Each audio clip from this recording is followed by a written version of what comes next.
You're listening to the Hayek Program podcast. This podcast includes audio from lectures, interviews, and discussions from scholars and visitors of the F.A. Hayek Program for Advanced Study in Philosophy, Politics, and Economics at the Mercatus Center at George Mason University. To learn more about the Hayek Program, visit hayek.mercatus.org. To learn about graduate student fellowship opportunities with the Mercatus Center at George Mason University for students at Mason as well as at universities across the globe, please visit students.mercatus.org. Today is Friday, April 28th, 2023. We're here today to discuss this new book that has just come out on the legacy of Richard Wagner. Professor Wagner was a longtime professor here at George Mason University, a department chairman, as well as a director of graduate studies during his time, and just a role model for many of us as a creative and productive scholar. In fact, just to point out, since he retired last spring, he's published 2 new books, Rethinking Public Choice and Rethinking Social Theory. So that's our kind of retirement. That means you just keep being creative and productive and go along. But I think also one of the important things is that Professor Wagner was a great teacher and mentor to generations of students. And just to give an example of this, just this last period of public choice, there's an article in there by 2 of his former students, Louis Rouanet and Peter Hazlitt, which pick up on Dick's early writings on political business cycle and try to, examine it for empirical data for the Great Recession and afterwards today. And so Dick gave away ideas freely to his students and engaged in that true dialogue with them. And that is just an amazing gift that he provided to generations of students. So obviously, with Professor Wagner's retirement, it leaves a big gap in our program here, but we're also so thrilled to honor his legacy with this book and also to continue to engage with Professor Wagner in many opportunities that we possibly can. So today, in order to discuss their contributions to this book, we have, 3 of Dick's colleagues. We're going to start with Deanna Thomas, who's a professor at Creighton University, and then we'll move to Adam Martin, who is a professor at Texas Tech University, and then to Randy Holcomb, who's a professor at Florida State University. And so without any further interruptions from me, Deanna, the floor is yours. All right. Well, thank you so much for having me. I'm honored to participate and talk a little bit about mine and Michael Thomas's experience with Dr. Wagner as a teacher. So this is a chapter that's co-authored with Michael Thomas. And we kind of start off the chapter talking about some of Dr. Wagner's teaching examples. And one that's probably most famous with his students is that of the flying horse. So if you've ever taken a class with Dr. Wagner, then you know that flying horses can be an important part of classroom discussions with them. And that might seem odd from the perspective of most economists, but the point of the allegory is kind of to illustrate the limitations of the toolkit of ordinary economists. So, if you're thinking about a galloping horse, some people looking at like a snapshot of a galloping horse will see all 4 hoofs of the horse up in the air and conclude that the horse is flying. And that is how Dr. Wagner describes how neoclassical economics depicts markets and market equilibrium. Like the snapshot of that horse, those models are static models of market exchange that obscure away from the dynamic aspects of human interaction. And so then they can't account for the responsiveness of human agents to changing environments. The alternative, and what Dr. Wagner's work offers, is kind of to think of the horse as galloping, which provides a starting point for a conversation about how there's a dynamic interplay between individual behavior and institutional change, or how the economic system is kind of propelled forward. So what we argue in our chapter is essentially that this example of the horse in midair is not just a good teaching tool, but also kind of brings out the core characteristics of Dr. Wagner's own contributions to scholarship. And we distinguish between 3 particular characteristics of his work that also come from specific kind of influences. And so we call them the Austrian influence, and we offer Karl Menger as a particular example, then the Swedish influence, and we focus on Knut Wicksell, and then the Italian influence, and we talk a little bit about Amilcare Pugliani specifically. So what we focus on essentially is just the idea that Dr. Wagner's work is all about process. It's about emergence of institutions and about how different nodes in the kind of entangled political economic system can end up having outsized influence on how the structure evolves over time. So the first aspect that we highlight is the Austrian influence, and specifically Menger's influence on Dr. Wagner's work. And as we see it, the most important aspect of Menger's work for Dr. Wagner is just the kind of process orientation and the description of individual choice that allows for the emergence of diverse outcomes. So, as you know, all contributions to the marginal revolution kind of allow for a better understanding of reconciliation of individual plans through markets. But Menger was unique in the sense that he emphasized that the reconciliation of idiosyncratic plans would lead to discovery of new information. Dr. Wagner kind of describes it as follows. Here I have a quote from him. So, Menger sought to develop an analytical framework where the passing of time and the development of knowledge, institutions, and organizations that accompanied the passing of time occupied the analytical foreground and were not injected as exogenous shocks. Another example that Dr. Wagner kind of offers in the classroom frequently, that is famous also again with his students, is that of the shopping street versus the parade street. And I think that illustrates the Mengerian aspect of his work well. So if you think about individuals on a shopping street, they have to coordinate with each other and kind of figure out how to best pursue their specific plans without getting in each other's way. I always think about this shopping street in Cologne in Germany, which is this narrow and really long corridor. And depending on the time of day and the day of the week that you go shopping, it gets more or less busy. And so then depending on when you're there, different rules will emerge about how people interact. And if it's extremely busy, there will be, rules of the road that resemble the rules of the road for cars, in the sense that traffic kind of goes one way, everybody's walking on the right side of the street. And in order to get over to the left, you kind of have to have an understanding of what a sufficiently wide opening between two other individuals on the other side is to get across. So those are kind of emergent responses and emergent rules that the example of the shopping street kind of brings to the foreground. The alternative is the parade street. And on the parade street, movement is kind of predetermined and directed by the parade, by the band leader or the parade leader. And unless everybody follows the instructions of the band leader and kind of walks in sync, the parade would turn chaotic, right? So this Mengerian insight that the process of preference reconciliation results in the discovery of new rules and knowledge that feeds back into the institutional structure and reshapes the process into the future pervades, I think, Dr. Wagner's teaching and also his work in Entangled Political Economy. The second important influence that we identify is the Swedish influence through Knut Wicksell. So Wicksell in his Finanztheoretische Untersuchung argues that the application of the unanimity principle for public decision-making would result in what he considers economically just outcomes, because everybody's preferences would be represented ultimately, and it would be possible to get to an outcome that's essentially equivalent to the equimarginal principle in the theorizing of, marginal theorizing about markets. So the goal is to develop a set of institutions that move public decision-making towards a mechanism of preference reconciliation that's similar to markets, and unanimity does that in Wicksell's conception. Now, in his system, deviations from unanimity are also acceptable sometimes when that would better result in a maximization of collective benefits. But there's always a trade-off that's explicit, which is that when you move away from unanimity, there's a potential for greater redistribution along the lines of the preferences of small groups. And Dr. Wagner is, again, clearly influenced by this. As a Virginia political economist, public choice scholar, that's kind of where that all comes from through James Buchanan, and very aware of the trade-off these different rule structures impart into the outcomes that kind of emerge in the political process. And then the last influence is the Italian influence. And with Puviani in particular, what we see in Dr. Wagner's work is just the idea that a fiscal illusion. So fiscal illusion is the failure on the part of taxpayers to accurately perceive the cost of public policy. And it occurs whenever government revenue generation is so complex that taxpayers can't correctly assess the share of the tax burden that accrues to them. And because revenue collection is separated from spending decisions, voters are kind of led to believe that any given level of public expenditure costs them less than what it actually does. So that's Puviani's insight of fiscal illusion that Dr. Wagner applies directly in his work, and specifically in his work with James Buchanan and Democracy in Deficit.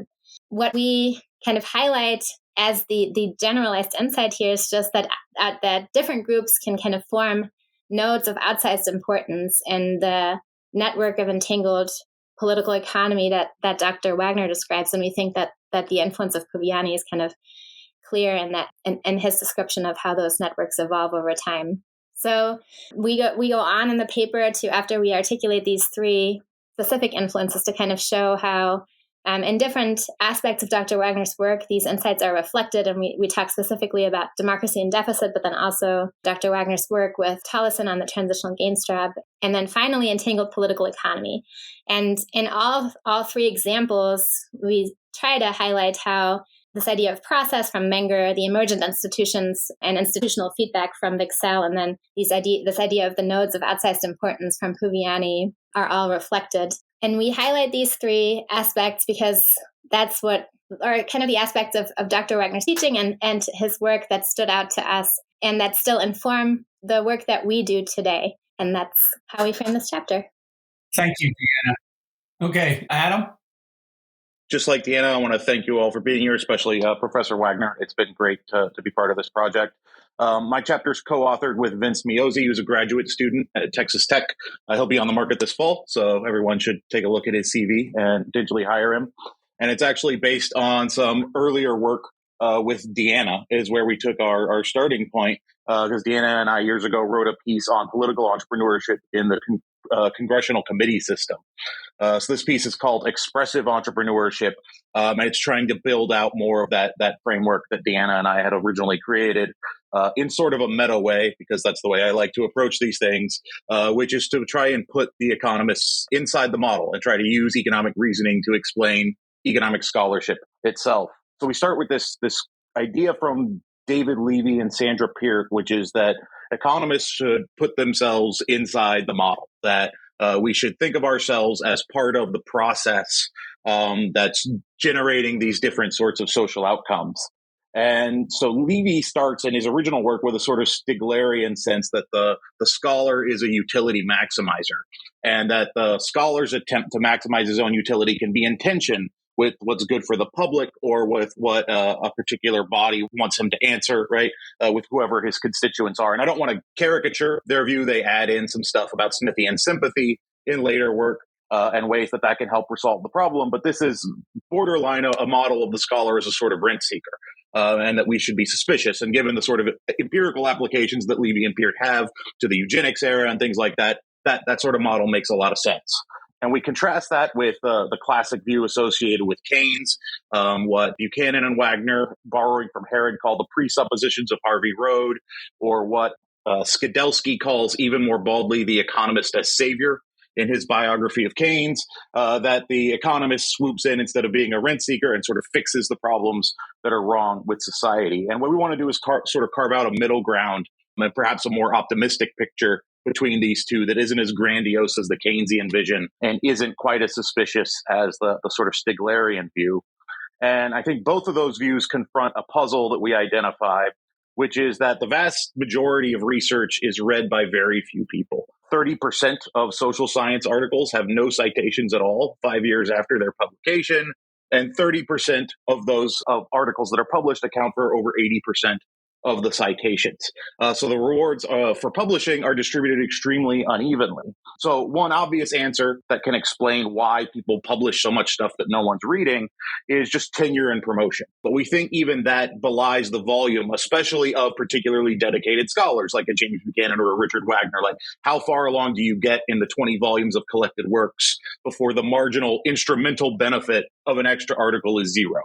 Right? At some point, you're not really getting extrinsic rewards from these things.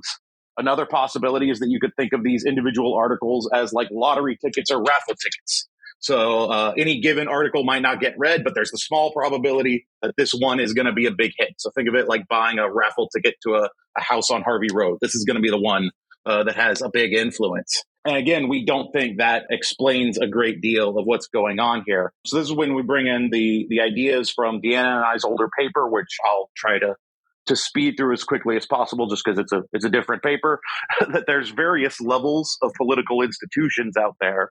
And in particular, one of the ones we identified that we didn't develop at the time was what we called the pre-constitutional level, which is a set of informal norms, mental models, language games, etc., within which constitutional rules are interpreted. So you've got your formal constitutional structure, but that exists within a sort of social cultural framework that's going to determine how the actual formal political rules work.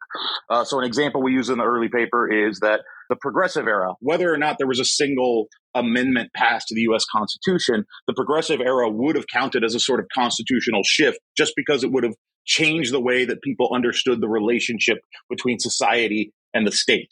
So phrases like the general welfare in the Constitution take on a very different meaning if you've got a more classical liberal sense of what the Constitution means versus a more progressive sense of what the Constitution means. So these sort of cultural and ethical ideas are this filter through which formal political institutions actually operate.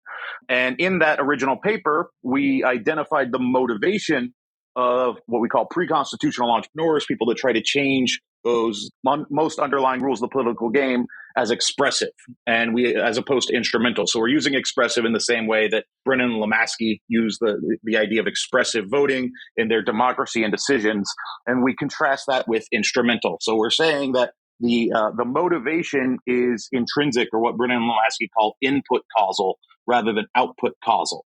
That the goal is to express something about yourself, something that you believe in. And in this particular paper that we're drawing on Deanna and I's framework, we don't mean to limit this to say that Buchanan and Wagner should be understood as political entrepreneurs. We think that's part of the story, but academic entrepreneurs more generally. So expressive entrepreneurship won't be limited to the political sphere. It will also exist in these other social domains as well. I think the best statement of this comes from Wagner himself. Something he used to say in class is that writing is articulating your way through your uneasiness, right? So it's a goal-directed behavior in the broadest sense, but the goal isn't he doesn't say to convince everyone else that you're right.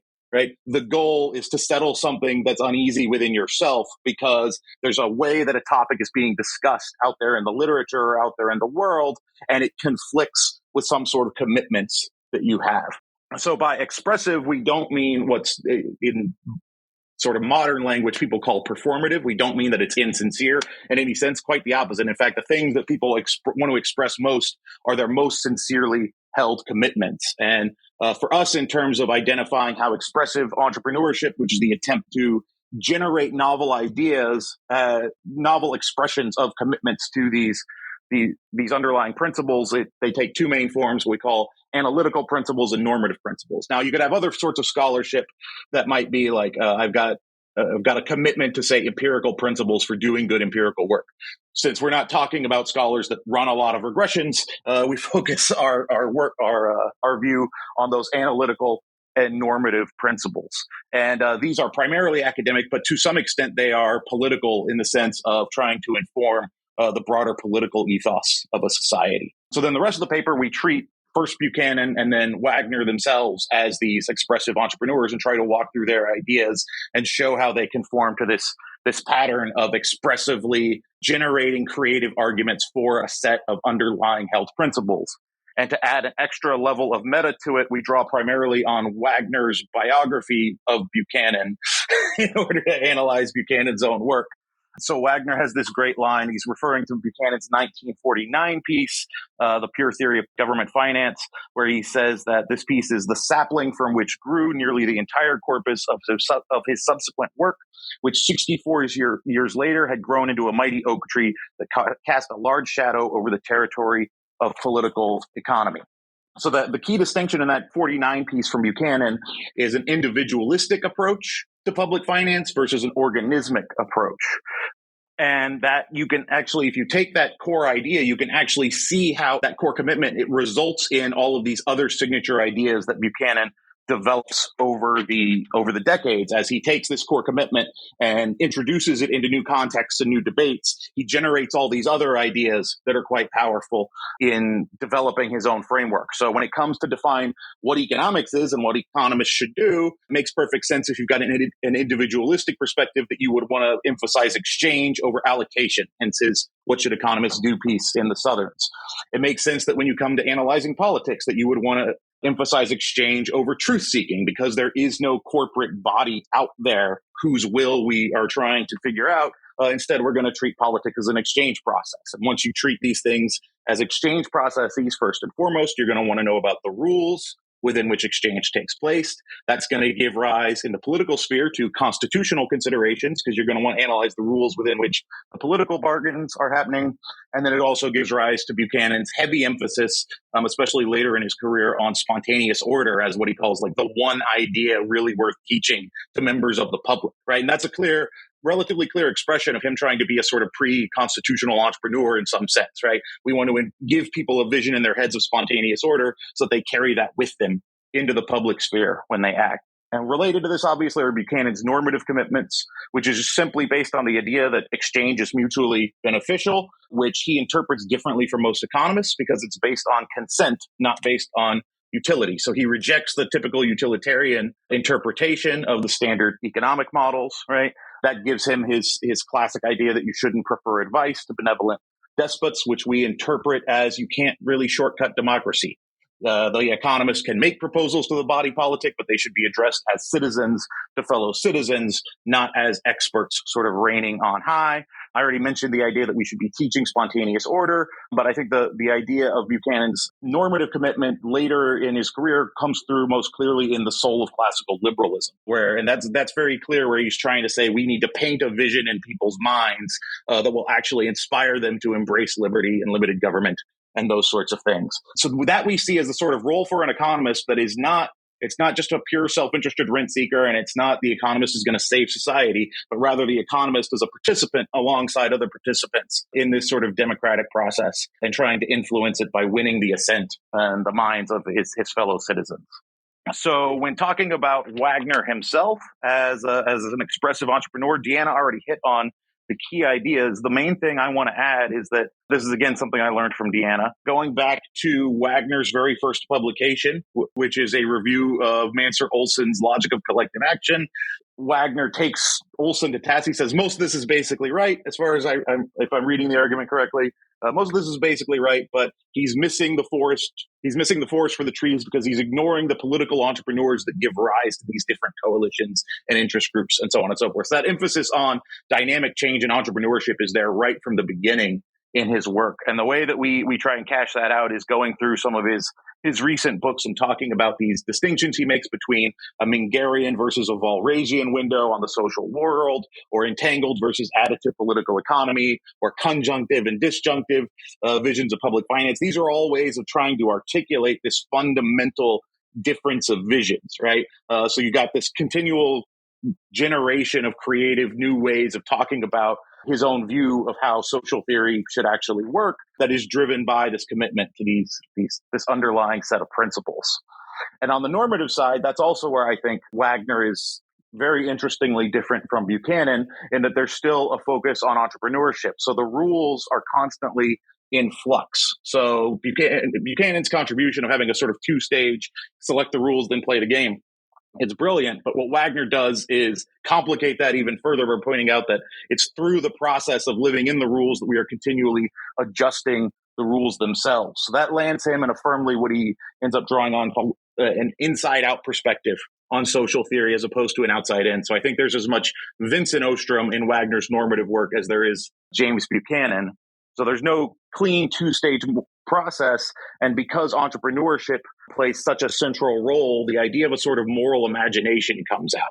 That the sorts of relations that we have with other human beings will depend on as much as on our ability to imagine new ways and better ways of living together as it will with just aligning incentives through constitutional design.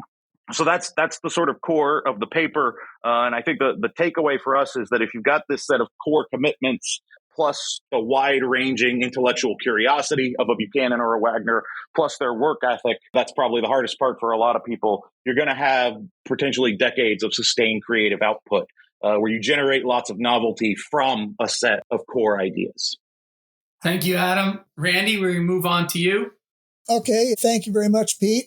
I'm delighted to be a part of this panel, and I'll just remark, Dick and I go back a long way. He was on my doctoral dissertation committee. I won't say how many years ago. And for a while, we were colleagues together at Auburn University. And, whether we were in the same location or not, I've learned a lot from Dick over the years. And the chapter that I contributed to the book relates to his ideas of entangled political economy. And I've tried to relate his ideas of entangled political economy with some things that I've been working on at the same time. So thinking a little bit about those ideas, let me go back and start with the idea that Dick comes across with pretty clearly, in particular when he's talking about macroeconomics, but just economics in general, about the problems of aggregation in economics, that aggregates don't act, it's individuals who act. So we get a pretty incomplete picture of what's going on in the public sector if we say, well, government does something, because government isn't doing anything. It's individuals within government who are acting. And so a lot of times we compare decentralized models of markets with hierarchical models of government decision-making. But those hierarchical models of government decision-making overstate the case of the hierarchical nature of what's going on there, that actually there's people within government are interacting with each other. They interact with people in the private sector. So it's not really a top-down type of decision-making process, even though formally it's organized that way, but rather people within the system are interacting with each other in a whole bunch of different ways. In this idea of entangled political economy, regulators are telling people in the private sector what to do, but at the same time, those who are regulated, they're giving input to the regulators, and the regulators are influenced by people who are regulated. And that's the idea of regulatory capture that's pretty well known. And I think Dick's vision of entangled political economy builds a lot of that in. Everybody, there are so many people who are interacting with each other.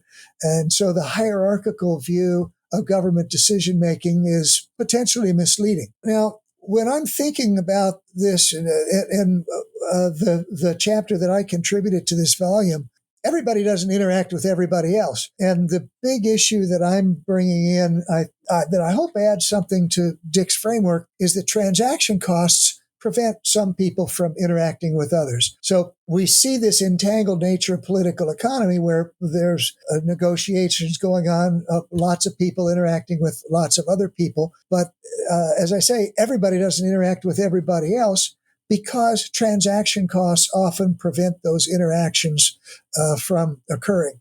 One little phrase that Dick uses that I really like a lot, and I think it adds a lot of insight, is he talks about the triadic nature of government transactions. So we have market transactions, typically are bilateral transactions. Buyers and sellers negotiate with each other, and they do so for their mutual benefit. Dick talks about the triadic nature of government transactions, that there are two parties that interact with each other, and often there's a third party that bears the cost of the interaction of the first two parties. And let me just throw out an example to think about that, and that's the ethanol mandate, that you're required to have ethanol in your motor fuel. So every time you go to the gas pump, you're buying gasoline, which is what you want, and you're also buying ethanol, which is probably not what you want, but it's required that it's included in motor fuels. And my conjecture that you don't want it is there's a regulation that forces you to buy it. Right? If people would voluntarily buy the ethanol,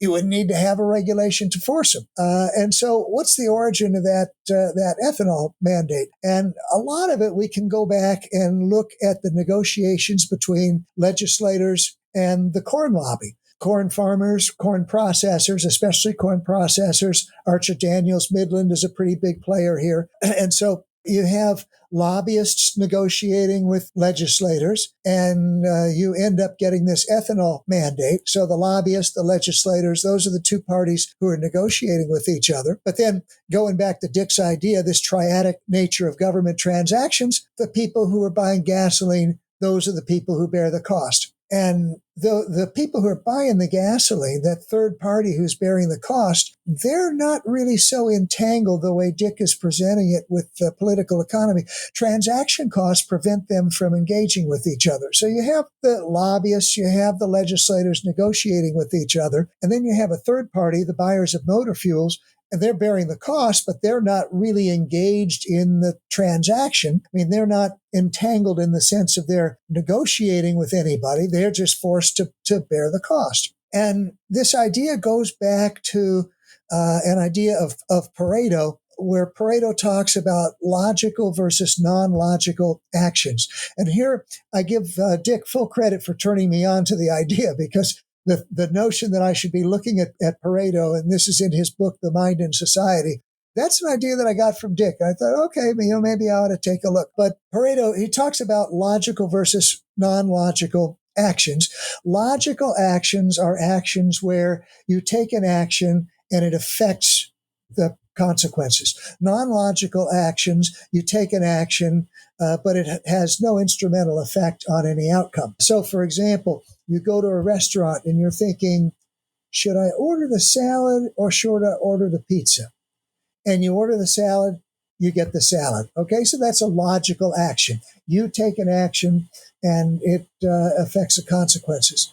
On the other hand, you go into the voting booth and you're trying to think, should I vote for candidate A or should I vote for candidate B? And you take an action, you vote for candidate A, but your action has no effect whatsoever on the outcome. That's what Pareto would refer to as a non-logical action. So, for example, in the last presidential election, if you had voted for President Biden, who would be president today? Biden. And if you had voted for Donald Trump, who would be president today? Biden. And if you hadn't voted at all, then who would be president? Biden. Okay, so that's a good example of thinking about non-logical choices versus logical choices in the Pareto framework. And I'll mention the Brennan and Lemansky book, Democracy and Decision, where they bring these ideas up again and talk about instrumental versus expressive actions. And voting, in that sense, it's an expressive action. But okay, so taking those ideas and relating them back to Dick's work on entangled political economy, for non-logical choices, there's no reason to be entangled, because anything that you do isn't going to have an effect on an outcome. And so, thinking about another concept in public choice, that's why people are rationally ignorant. That concept of Anthony Downs' rational ignorance, people don't have an incentive to be informed. And why is it that they don't have an incentive to be informed? It's because any choices they make are, in Pareto's framework, non-logical choices. If the decisions you make, the choices you make, have no effect on anything, then you don't have an incentive to be informed, so you're rationally ignorant. So this idea of rational ignorance goes right back and plays into the idea of non-logical choices, to use Pareto's terminology, expressive choices, to use the terminology of Brennan and Lemansky. So if you're faced with non-logical choices, you're in a situation where whatever you do is going to have no effect on an outcome. There's no reason for you to become entangled. And indeed, there's typically no opportunity for you to become entangled either. And go back and think about the ethanol mandate. So you might not like the fact that you are forced to have ethanol in your gasoline when you buy gasoline. But what are you going to do about it? I mean, there's really no opportunity for you to get involved, to do anything about it in the first place. So my contribution to the volume, what I tried to do was to integrate this notion of transaction costs and about non-logical choices into entangled political economy. And so there are some individuals, some groups who are more entangled than others. You have lobbyists, you have agency heads, you have corporate leaders. These are people who face low transaction costs, so they're able to bargain with each other. They can negotiate with each other to produce public policy. Most people face high transaction costs. They have no influence. These are the people who are rationally ignorant. The reason they're rationally ignorant is they don't really have an opportunity to engage in public policy negotiations.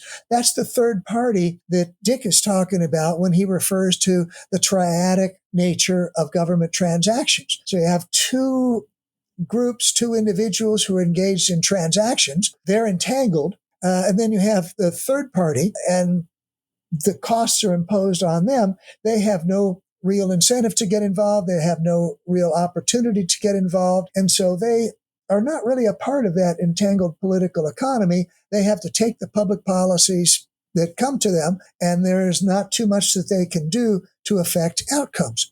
So one result of this is that, political economy maybe is not as entangled and maybe is a little more decentralized than at first it appears. I mean, policies appear to be made from the top down. They're really the result of negotiations, bargaining by those below, people within government agencies, lobbyists, those who are regulated have inputs into what the regulation's going to be. They're subject to some constraints that are placed on them from above, but it's really the entangled nature of political economy that determines public policy. But I don't think it's chaotic any more than decentralized markets for goods and services are chaotic. I mean, in a sense, you have a political marketplace where public policy is made. Those are the people who are entangled. And the reason they're entangled is they face low transaction costs, so they can bargain with each other.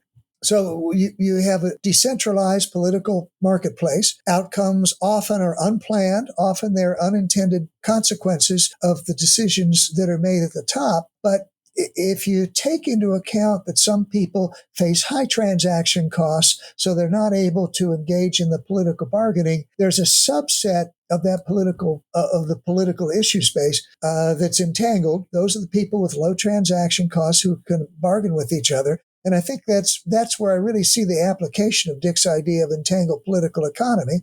And then there's also a group of people, because they face high transaction costs, they have no incentive to engage in bargaining, and often they have no opportunity to engage in bargaining. So I think of people like myself, most other people. I mean, for a long time in social science, there's been this distinction between the elites and the masses. And the masses, often there's nothing they can do to engage in political negotiations. There's no good way for them to become entangled. The entangled people are the people who face low transaction costs, the political and economic elite.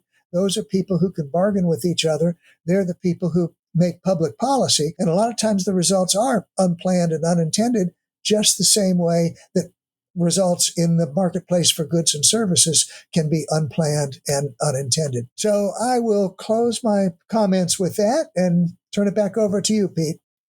Thank you very much, Randy. Dick, would you like to have the floor to make some comments? Certainly, I'd be pleased to.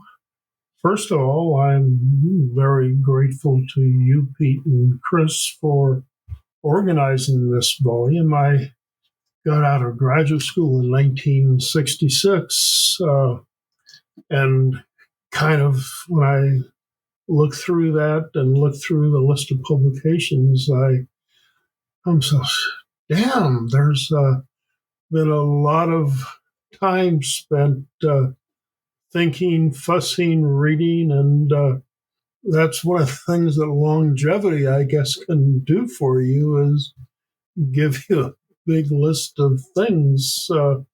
Had I died 40 years ago, it wouldn't have looked that way. And but as far as comments, I'm going to divide my remarks into four. One is some general remarks that pertain to all three of you, or four of you if I include Pete, and then some particular remarks to each of you. I'm not sure where to start, but when you're not sure where to start, you got to start somewhere and let it take you from there. And so one of my favorite books of the current century is a book by Mary Morgan titled Economist and the Model, or something like that. She's at the London School of Economics, and she has this beautiful book presenting the history of economics in terms of different models that economists have used. And I think from that you get a clear image that that's all economists can do, is construct models of what they find of interest and develop and elaborate those models. And some of those formulations will be picked up on by other people, and some will be dropped. But there is no option to us. We can observe reality. All we can observe is what we have put into a model. And that's what tells us what's important and not. But also, if you think of it in that way, what you also realize is that models are not just devices that help us think. They're also devices that prevent us from thinking. That it goes both ways. And if you think in terms of the world as a competitive equilibrium, you're not going to think of the world as in a process of continual moving backwards or forwards, or of the creation of continual novelty in society, sometimes improving things, sometimes making matters worse. And then you bring in Joseph Schumpeter in that very early on in his History of Economic Analysis, and talked about the theoretical effort always starts with some pre-analytical cognitive vision. And what is a pre-analytical cognitive vision? It's fundamentally a feeling in your gut that something isn't right. It's an intuition. It's a sense that all these other thinkers are screwed up in some fashion. They're going down the wrong path. But it then becomes your job to try to articulate a different path. And sometimes along the road, you get support. Sometimes you get opposition. But remember all the while that no one can possibly see the whole of humanity and what's going on. All we can do is see our various models that we think help us to illuminate what we think is happening. And which leads then, in my own particular interest, Adam asked, why do we all write when no one to speak of reads what we write, with very few exceptions? And I think we have questions that intrigue us. No set of questions intrigues the same person. Different people are intrigued differently and find different things. I have a lot of good friends who have no interest in what I'm thinking about, except in bottom level topic that drives my interest the most. It's a feeling that societies are always evanescent. They're going down, they're going up.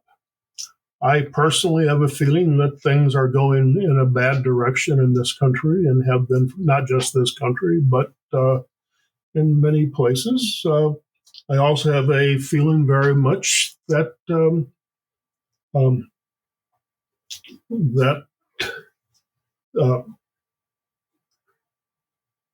contestation, quarrels, human nature is not capable of living together peacefully 100%.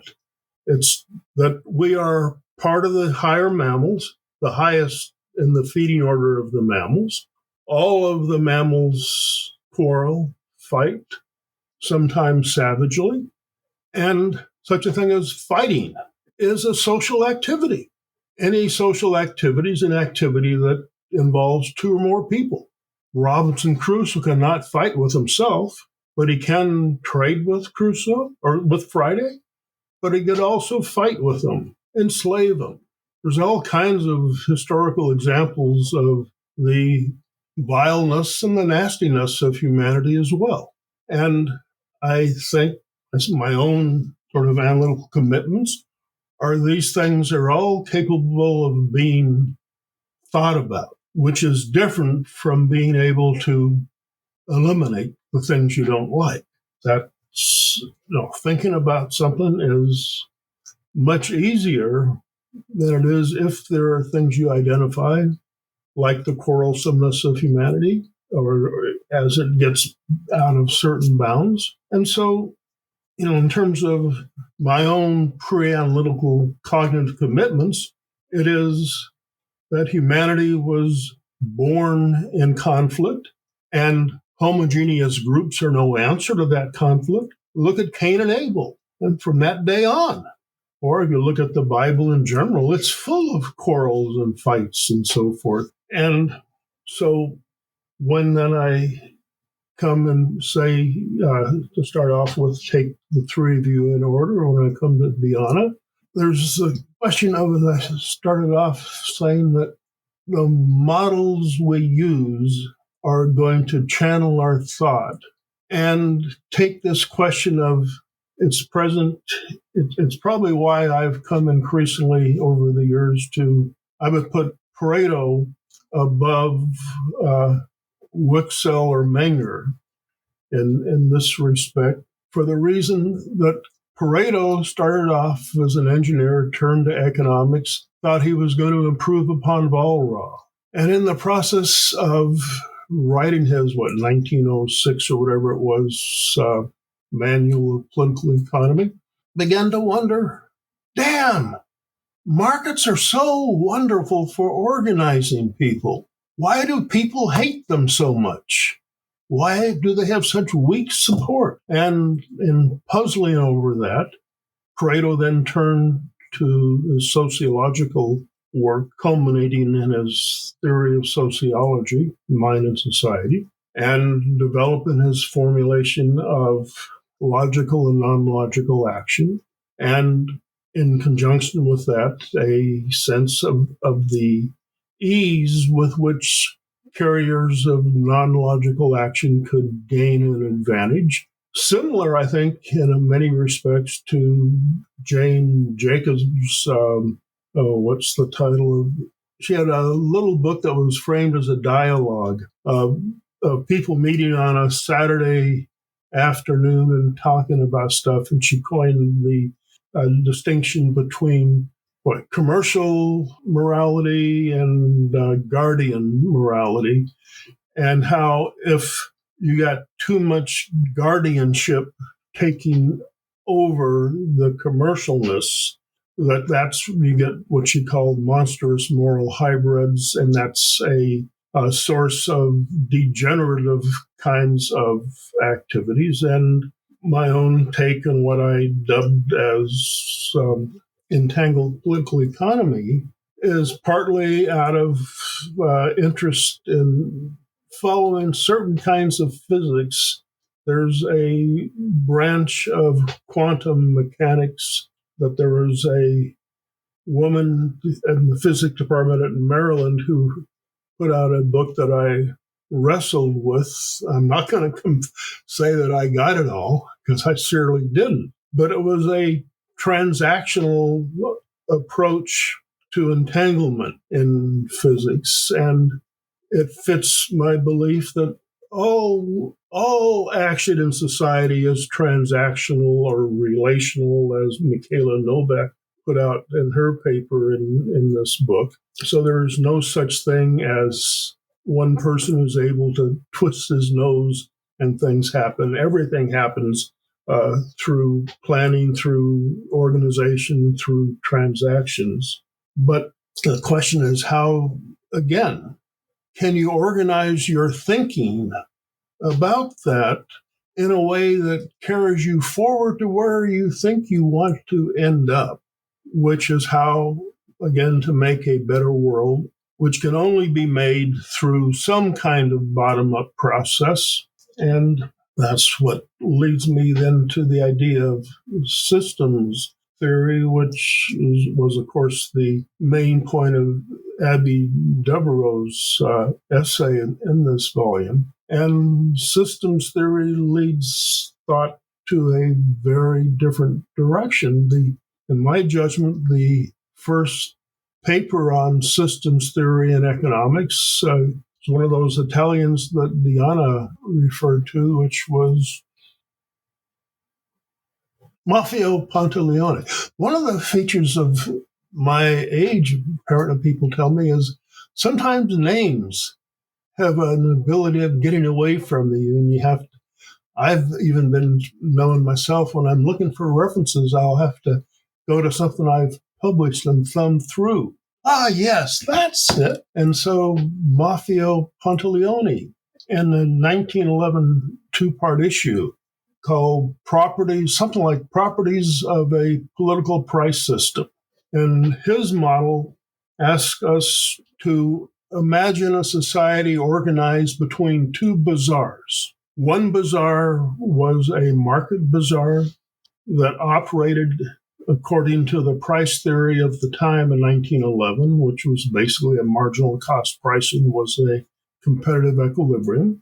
And so you had technically governed prices. And then For the political bazaar, it operated according to a system of political pricing. What else? Now, the question became how to characterize political pricing, and Pantaleone characterized a set of political prices as created through the imposition of a flat rate of tax on all income, which then Buchanan carried forward in his Demand and Supply of Public Goods, among other papers. That was a book, of course. But so then what Pantaleone was trying to get at was that the shops in the political bazaar could not compete with the market bazaar on equal terms, because the political bazaar was based on price discrimination, where the higher the income, the higher the price paid for the same thing, which we see now that our President Biden has just introduced that into the mortgage market as well now, where high income buyers of housing are going to have to subsidize low income buyers of housing as a further example of the same thing. So, or similar thing. And so what you have then, if you explore then, think about the dynamics of this, you begin with a situation. Then what is set in motion is a process by which high-income buyers leave the political bazaar, take their purchases to the market bazaar, where more entrepreneurs enter that bazaar to serve those customers. The political bazaar shrinks. Now, sponsors of the political bazaar aren't going to be content with that, and so are going to be able to use their political power to prevent that kind of change from happening, in which we find what we call regulation, I would submit, is almost all examples that could be explained in terms of Pantaleone's framework. You even find things like many cities placing restrictions on parking areas in downtown office buildings, which I think has a simple explanation in terms of increasing the demand for publicly provided transit services, which some might argue is a good thing, but regardless, it illustrates the point that the properties of a social system that is entangled between, in the sense of having constituted of enterprises that operate under very different rules on the same geographical territory. That is, you have one set of enterprises constituted under principles of private law, private ordering, another set constituted under principles of public law, public ordering. Those aren't consistent. That's the whole basis of the Ordo theory, beginning with Walter Eucken and Franz Bohm, were trying to find a way of reconciling the parliamentary activity of sponsorship of enterprises with a basic liberal society. And that's where they came up with the idea of the market conformability of public action. And I remember in a class with Adam, actually, I'm sure it was you. I remember it was you, and offering some skeptical remarks about Eucken and market conformability. And you're absolutely right about that. It's an insuperable problem. And then one last thing. And Randy, in this respect, I don't think entanglement is something that refers to individual people who are wealthy can be entangled, people who aren't can't be. It's not a choice. I'm, in this case, very much a believer in systems theory. And for instance, take the 2008 business. What does it illustrate? People have fought over whether that illustrates not enough regulation or too much regulation. I think it's neither. I think it's a performance feature of the highly entangled system that we've evolved into, which is further illustrated by now this latest executive order where higher income people are going to have to explicitly subsidize lower income buyers of mortgages.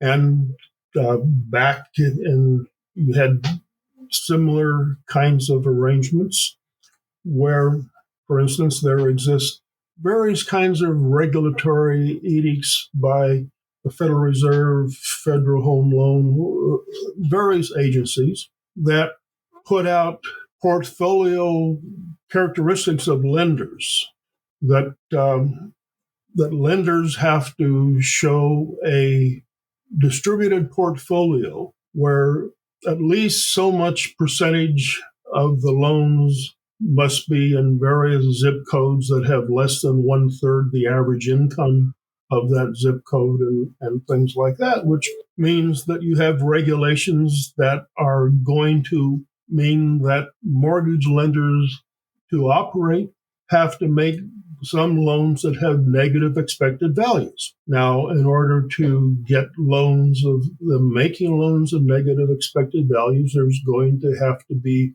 other kinds of payoffs in the offing as well. But that, I would call that the challenge is to, I think, conceptualize systems of social order and organization where I guess I want to go or end up is a sense that the kinds of general we've had, well, put it this way, we've had at least a good century or more of what I would call reasonable liberal disintegration, constitutional disintegration.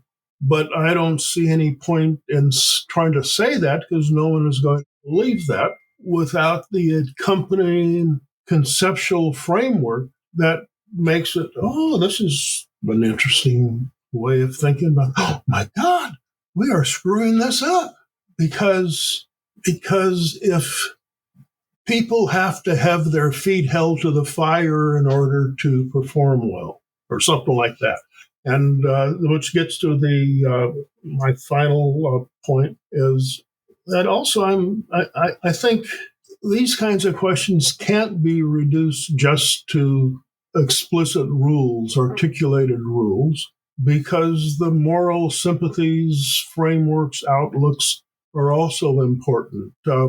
I am confident if you could find a poll on it that back when I was a teenager, say, you would find a very, very small share of the population saying it was a good thing for people to receive public support. Now you don't find that. There's very little reluctance to take handouts. Why be stupid about things? And in fact, say early England, early 20th century England, they could have serious discussions about whether people who are receiving public support should be denied the vote. That would be a non-starter now. That shows I think a moral kind of change. Where that comes from, I don't know, but I think it's an important matter anyway. And with that, I thank all of you for your thoughtful work, and Pete and Chris for putting all this together.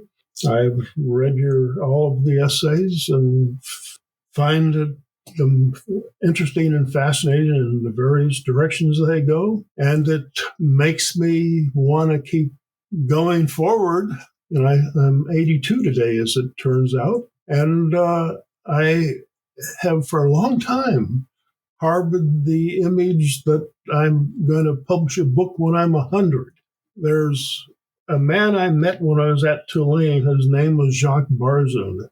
He was at Columbia, and he was a friend of a guy who was the economics chairman back then, Herman Freudenberger, who did his graduate work at Columbia. And he was down, and I got actually to meet him at a reception. So I shook his hand. I can't say I knew him, but I saw him, and I shook his hand. And he died at 102, I think it was. But his last book was a big, thick book. And it was something about the disintegration of Western society or something. And I thought I was mistaken, but I thought he'd publish it when he was 100. and died a couple years later. So that would be a happy way to go. But actually, he was 93 when the book came out, and he carried on another 9 years. But anyway, I thank all of you, and I thank our interest here, and I'm grateful to Pete for carrying on with the Hayek program, with the job he's continuing to do. And I am a firm believer that the world needs all of us, but I'm also a firm believer that, and here's where I think Pete and I maybe differ a wee bit, not a lot, as I've told him this sometimes in the past, that I think Pete, inclines a little bit more to wanting to be a preacher, or I incline more to thinking that it's the ability of a scientific explanation to convince that's going to carry the day, when probably it's all necessary. That would be the Paretian answer. That's why he says he turned to sociology partly out of scientific interest, but belief ultimately still lies in convincing people that you're going somewhere you don't want to go. And I firmly believe, and actually the polls show it.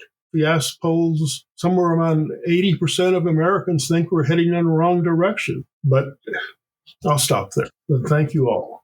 All right, Dick, thank you very much. When Chris and I sat down to write the introduction to this Festschrift, we were dealing with a scholar that practiced his craft for over 6 decades, or in 6 decades, over 50 years. And, as you see in the bibliography in the back of the book, a tremendous volume of research and books and articles and everything like that. And we wanted to summarize what we got out of Professor Wagner in our interactions with him. And we stressed these 3 themes: generosity, wisdom, and his example. And I think what you just heard is a fantastic stress on this last part, because we argue in the introduction that Dick was a happy lifelong learner. And what could be a better way to be a happy lifelong learner than to strive to write your last book when you're 100?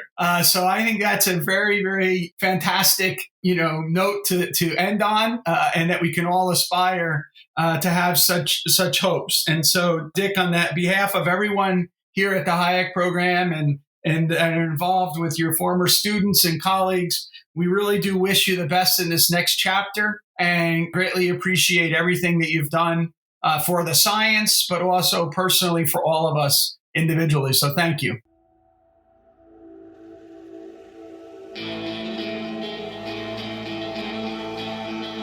Thank you for listening to the Hayek Program podcast. To learn more about the research, scholars, and work of the Hayek Program, visit hayek.mercatus.org.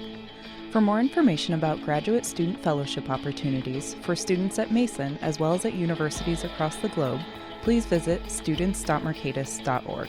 We hope you recommend students to our programs or consider applying yourself.